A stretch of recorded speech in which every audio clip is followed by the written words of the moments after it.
अब हम लोग जो है प्रश्न संख्या 3 की बात करेंगे। प्रश्नावली 3.2 के प्रश्न संख्या 3 को देखते हैं। तो आइए देखते हैं प्रश्न क्या कहता है। अनुपातों A1/A2, B1/B2 और C1/C2 की तुलना कर ज्ञात कीजिए। अनुपातों A1/A2, B1/B2 और C1/C2 की तुलना कर ज्ञात कीजिए कि निम्न रैखिक समीकरणों के युग्म संगत हैं या असंगत। माने अब हमको ये देखना है कि रैखिक समीकरण के युग्म संगत हैं अथवा असंगत। तो संगत कब होगा? जब रेखाएं प्रतिच्छेद करती हों या जब रेखाएं संपाती हों। और असंगत कब होगा? जब रेखाएं समांतर हों। ठीक है, तो आइए प्रश्न संख्या 3 को देखते हैं।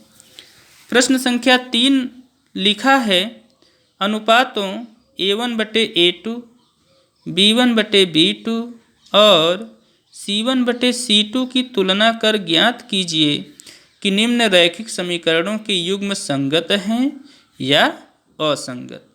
हमें केवल यह बताना है कि जो रेखा युग्म दिए हैं ये संगत हैं या असंगत। तो हल। अब देखिए दिए गए रेखा युग्म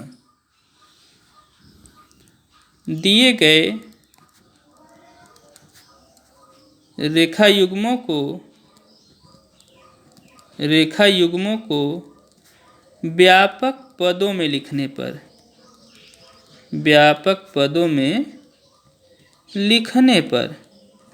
जब व्यापक पदों में लिखेंगे तो 3x + 2y - 5 = 0, ये पहला हो गया। 2x - 3y - 7 = 0, ये दूसरा हो गया।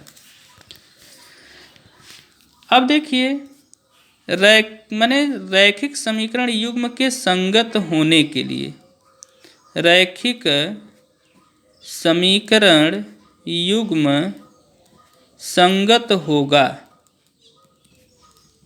होगा जब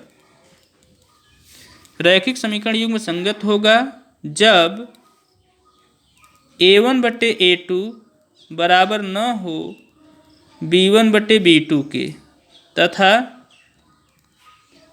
A1/A2 बराबर हो B1/B2 बराबर हो C1/C2 के। बात समझ में आ रही होगी कि रैखिक समीकरण युग्म संगत होगा कब?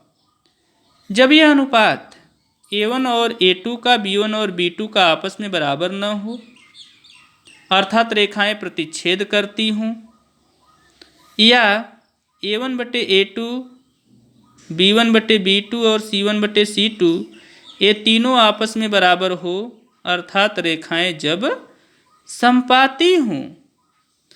तो आइए देखते हैं क्या मिलता है। पुनः आपका रैखिक समीकरण युग्म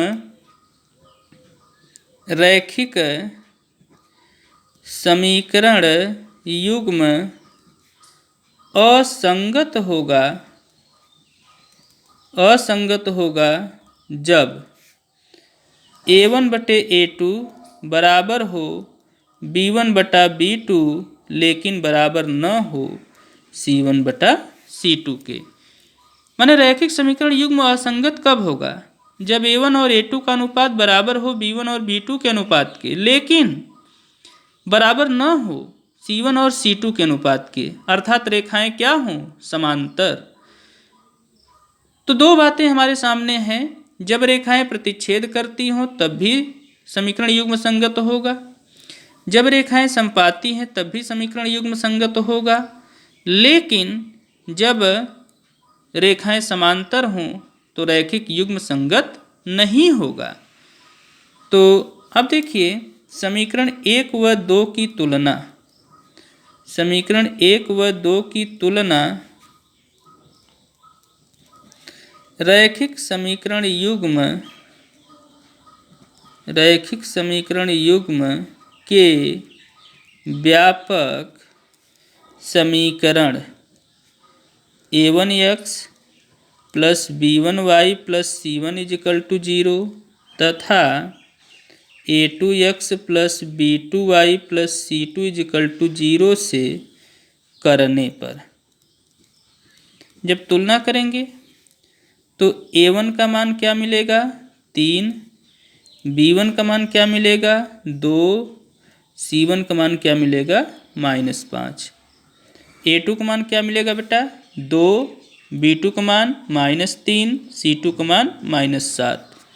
तो 2 -3 -7। अब देखिए अतः a1 बटा a2 क्या मिलेगा 3/2, b1 बटा b2 क्या मिलेगा 2/-3। इन्हीं दोनों से आप देख सकते हैं यहाँ a1 बटा a2 ये बराबर नहीं है b1 बटा b2 के। हमने आपको बताया भी जब ये अनुपात बराबर नहीं होंगे तो रैखिक समीकरण युग्म क्या होगा संगत। अतः रैखिक समीकरण युग्म संगत होगा। ठीक, यही आपके आंसर हो जाएंगे, इसे कॉपी में नोट कर ले।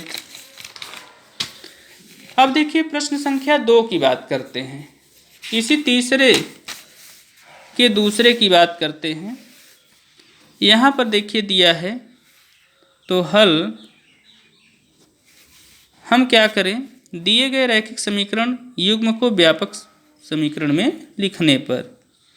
अब देखिए दिए गए रैखिक समीकरण युग्म को व्यापक पदों में लिखने पर, अब इनको हम व्यापक पदों में लिखेंगे तो क्या लिखेंगे 2x - 3y - 8 बराबर 0।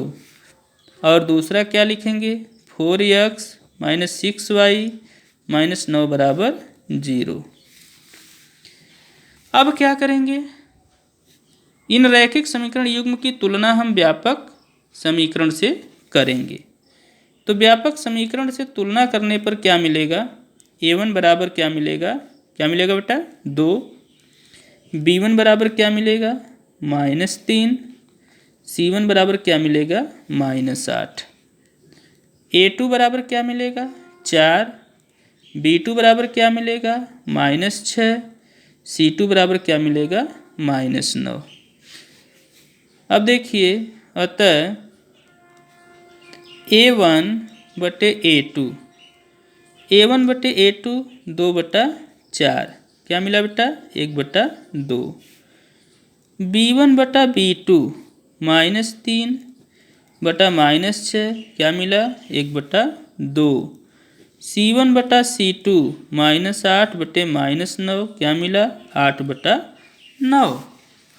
तो आप देख रहे हैं a1 बटे a2 b1 बटे b2 तो आपस में बराबर है, लेकिन c1 बटे c2 आपस में बराबर नहीं है। तो यहाँ a1 बटा a2 ये बराबर है b1 बटा b2 के, लेकिन बराबर नहीं है c1 बटा c2 के। और हमने बताया था कि जब ऐसा हमको कंडीशन मिलेगा तो रेखाएं क्या होंगी समांतर हो जाएंगी, और जब रेखाएं समांतर हो जाएंगी तो रैखिक समीकरण युग्म क्या होगा असंगत। तो अतः रैखिक समीकरण युग्म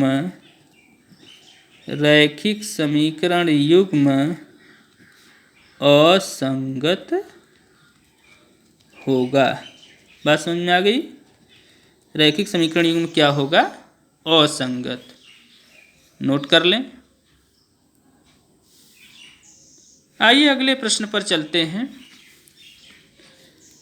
अगला प्रश्न है 3/2x प्लस 5/3y बराबर 7 तथा 9x माइनस 10y बराबर 14। तो अब देखिए इसके हल को देखा जाए। दिए गए रैखिक समीकरण युग्म को व्यापक पदों में लिखने पर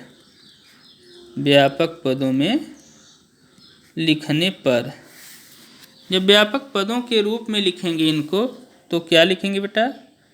3/2x प्लस 5/3y माइनस 7 बराबर 0, 9x माइनस 10y माइनस 14 बराबर 0। ठीक है। अब हम इस दिए गए रैखिक समीकरण युग्म की तुलना रैखिक समीकरण युग्म के व्यापक समीकरण से करेंगे। तो अब देखिए व्यापक माने रैखिक समीकरण युग्म के व्यापक समीकरण से तुलना करने पर, जब रैखिक समीकरण युग्म के व्यापक समीकरण से तुलना करेंगे, व्यापक समीकरण क्या होता है हमने आपको बताया भी, a1x plus b1y plus c1 is equal to 0। इससे हम पहले समीकरण की तुलना करेंगे। और a2x plus b2y plus c2 is equal to 0, इससे हम दूसरे समीकरण की तुलना करेंगे। तो क्या मिलेगा? a1 बराबर मिलेगा 3/2, b1 बराबर मिलेगा 5/3, c1 बराबर मिलेगा -7, a2 बराबर 9, b2 बराबर -10 और c2 बराबर -14। तो अतः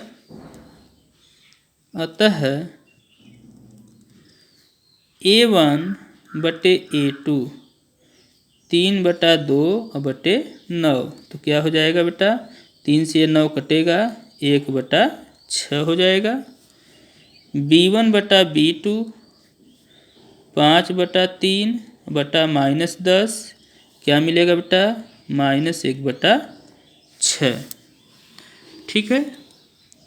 तो आप देखते हैं इन्हीं दोनों को देखा जाए तो ये दोनों आपस में बराबर नहीं हैं। तो यहाँ a1/a2 बराबर नहीं है b1/b2 के। आप देख रहे हैं a1/a2 का मान क्या है? 1/6, लेकिन b1/b2 का मान क्या है? 1/6 है लेकिन ऋणात्मक। ये धनात्मक है और ये ऋणात्मक है, तो बराबर है नहीं। और जब बराबर नहीं है तो a1/a2 बराबर नहीं है b1/b2, तो रेखाएं क्या कर गई? प्रतिच्छेद कर गई। जब रेखाएं प्रतिच्छेद कर गई, इसका मतलब कि दिया गया रैखिक समीकरण युग्म क्या है? संगत। अतः दिया गया रैखिक समीकरण युग्म संगत है। ठीक, नोट कर लें कॉपी में। अब देखिए इसी के अगले प्रश्न की बात हम लोग करेंगे। अगला प्रश्न में क्या दिया है? 5x माइनस 3y बराबर 11 तथा -10x प्लस 6y बराबर -22। तो देखिए दिए गए समीकरणों को रैखिक समीकरण युग्म के व्यापक पदों में लिखने पर, व्यापक पदों में या पदों के रूप में लिखने पर, अब हम इनको व्यापक पदों में लिखेंगे तो क्या लिखेंगे बेटा? 5x माइनस 3y माइनस 11 बराबर 0। -10x प्लस 6y प्लस 22 बराबर 0। ठीक है। अब हम इस समीकरण की तुलना क्या करेंगे? व्यापक पदों से करेंगे। तो तुलना करने पर क्या मिलेगा? यहाँ a1 बराबर क्या मिलेगा? 5। b1 बराबर क्या मिलेगा? -3। c1 बराबर क्या मिलेगा? -11। a2 बराबर क्या है? -10। b2 बराबर 6। c2 बराबर 22।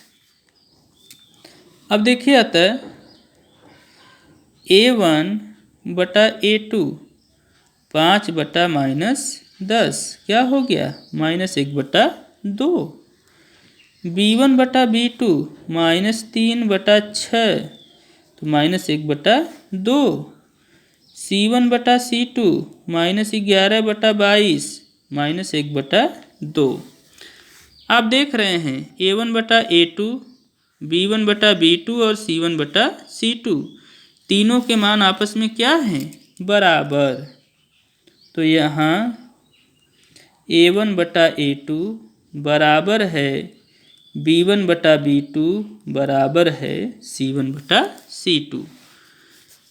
तो हमने आपको अभी बताया था कि जब तीनों अनुपात आपस में बराबर होंगे तो रेखाएं क्या होंगी? समपाती। और जब रेखाएं समपाती होंगी तब भी रैखिक समीकरण युग्म क्या होगा? संगत। तो अतः दिया गया रैखिक समीकरण युग्म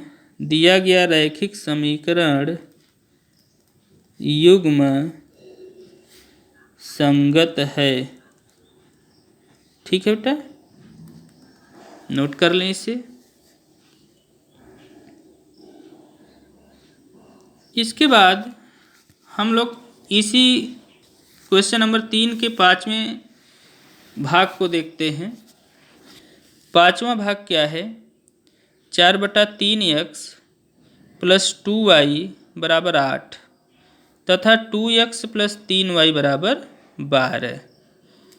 तो आइए देखते हैं दिए गए रैखिक समीकरण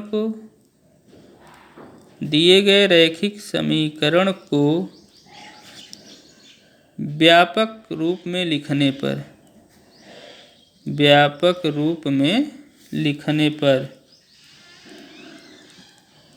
जब व्यापक रूप में लिखेंगे तो 4/3x प्लस 2y माइनस 8 बराबर 0। ये पहला हो गया।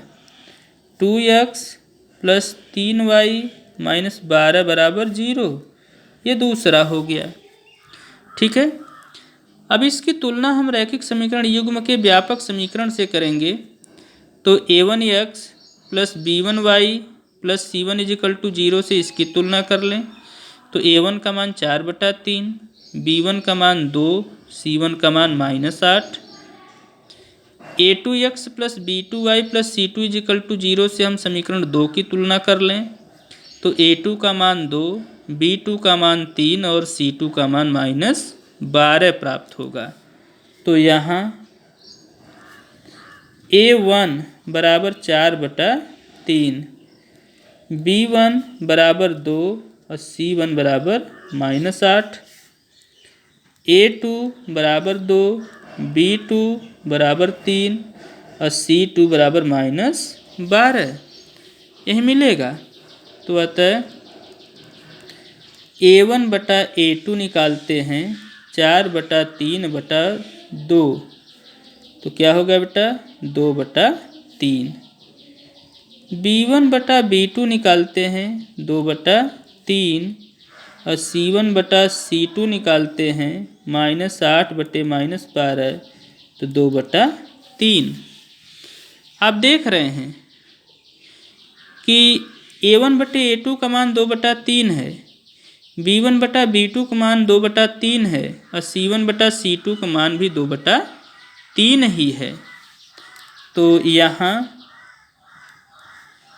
a1 बटा a2 बराबर है B1/B2 बराबर है C1/C2।